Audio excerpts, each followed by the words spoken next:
दुर्गा नदी के किनारे बसा एक गांव फूलपुर। गांव में कुछ 100-150 लोग रहते थे।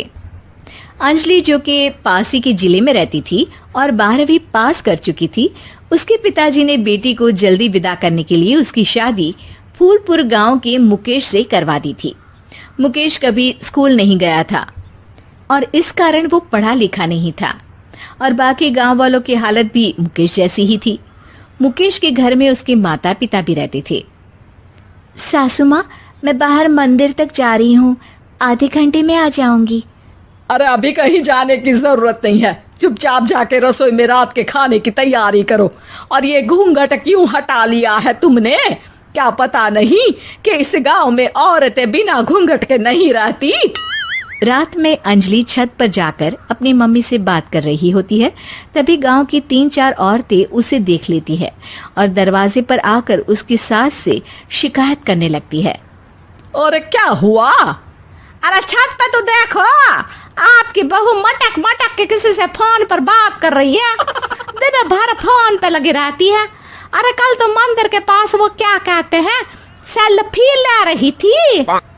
शहर की बहू रखना अच्छा शान की बात है, पर देखना इसके लक्षण से ये तो तुम्हारे परिवार को बदनाम ना कर दे। ये पहली बार नहीं था जब सास से गांव के लोगों ने अंजलि की बुराई या शिकायत नहीं की हो। अब तो ये रोज की बात थी। अंजलि ये सब सुन लेती है। जब वो नीचे जाती है तो मुकेश भी वहां आ जाता है। सास कहती है, बेटा, लोग घर आकर शिकायत करने लगे हैं बहू के कामों की। देख लो, पति हो, संयम से रखो इसे। माँ जी, मैं तो अपनी माँ से बात कर रही थी, क्योंकि यहाँ कोई बात करने लायक ही नहीं है और अब मैं माँ के पास ही रहूंगी। वहाँ क्या रहना, वहाँ बाहर के लोग तो ठीक है, पर घर के लोग भी इज्जत ना दे सके। अरे नहीं नहीं अंजलि, ऐसा नहीं है, धीरे धीरे सब ठीक हो जाएगा, तुम फिक्र ना करो।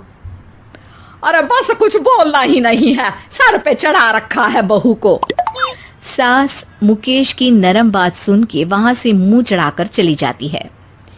मैं तो कहती हूँ हम दोनों शहर चले जाते हैं। मैं पढ़ी लिखी हूँ, मुझे वहाँ नौकरी भी मिल जाएगी और थोड़े दिनों में आप भी वहाँ कुछ काम ढूंढ लेना। अरे नहीं नहीं अंजलि, हम यहाँ ना गांव का खेत, माँ पिताजी को छोड़कर शहर नहीं जा सकते। माँ पिताजी को कैसा लगेगा और गांव वाले क्या सोचेंगे? ये कहकर मुकेश सोने चला जाता है और अंजलि की गांव वालों द्वारा बुराई का सिलसिला बहुत दिनों तक चलता ही रहता है। लेकिन अंजलि गुस्सा ना दिखाते हुए समझदारी से काम लेती है। बारिश का मौसम चालू हो जाता है। जोरदार बारिश से पूरे गांव में हाहाकार मच जाता है। दुर्गा नदी में बाढ़ आ जाती है और बाढ़ का पानी पूरे गांव की फसल तबाह कर देता है।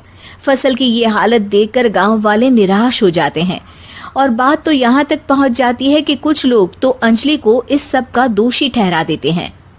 अरे पूरी फसल तबाह हो गई, पता नहीं किसकी नजर लग गई है। अरे जब से चौधरी परिवार में ये शहर की बहू आई है ना, तब से ही गांव की शांति चली गई है। इसके कर्म कांड से माँ दुर्गा नदी भी खुश नहीं है। ये सब सुनकर बेचारी अंजलि रोते हुए अपने घर चली जाती है। कुछ दिन बाद सभी गांव वाले का मुआवजा लेकर अपने अपने घर आते हैं। मुकेश भी 1500 लेकर आता है। अंजलि को जब पासबुक दिखाता है तो अंजलि हैरान हो जाती है। अरे, ये पासबुक में तो उन्होंने 4000 की एंट्री करी है और आपको सिर्फ 1500 दिए। सच में? अरे, वो सरकारी अफसर आपको बेवकूफ बना रहे हैं। सरकार की तरफ से हमें 4000 मिले हैं, लेकिन बाकी का सारा पैसा खुद ही खा रहे हैं। आप लोग के अनपढ़ होने का फायदा उठा रहे हैं। ये सब सुनकर मुकेश परेशान हो जाता है, लेकिन अंजलि उसे हिम्मत से काम लेने को कहती है और सुबह होते ही मुकेश को पंचायत कार्यालय ले जाती है और साथ में गांव के और लोगों को भी। आप सरकारी बाबू क्या गांव के लोगों को बेवकूफ समझते हैं? आपको क्या लगता है ये पढ़े लिखे नहीं है तो आप कुछ भी मनमानी करेंगे? ये बेचारे दिन रात इतनी मेहनत करते हैं, ये हमारे अन्नदाता हैं और आप इनके साथ ऐसा धोखा करते हैं।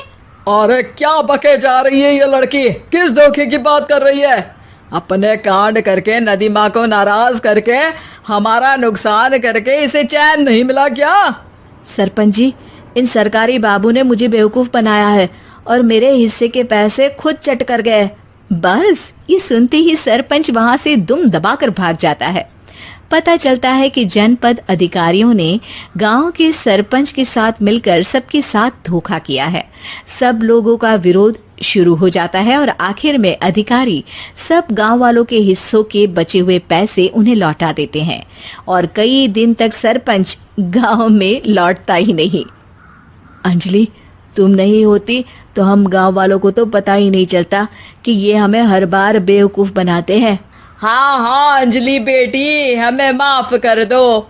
हम सब तुम्हें बुरा भला कहते रहे, लेकिन तुमने ही आज हमें बेवकूफ बनाने से बचाया है। हमें तुम पर गर्व है बेटी। अब समझ आया कि सरपंच तुमसे नहीं, तुम्हारे पढ़े लिखे होने से नफरत करता था। क्यों ना इस बार हम अंजलि को ही सरपंच पद के लिए चुन ले? क्या कहते हो गांव वालों? पढ़ी लिखी सरपंच। बस पूरा गांव अंजलि के लिए ताली बजाता है और अंजलि की सास उसे खुशी से गले लगा लेती है।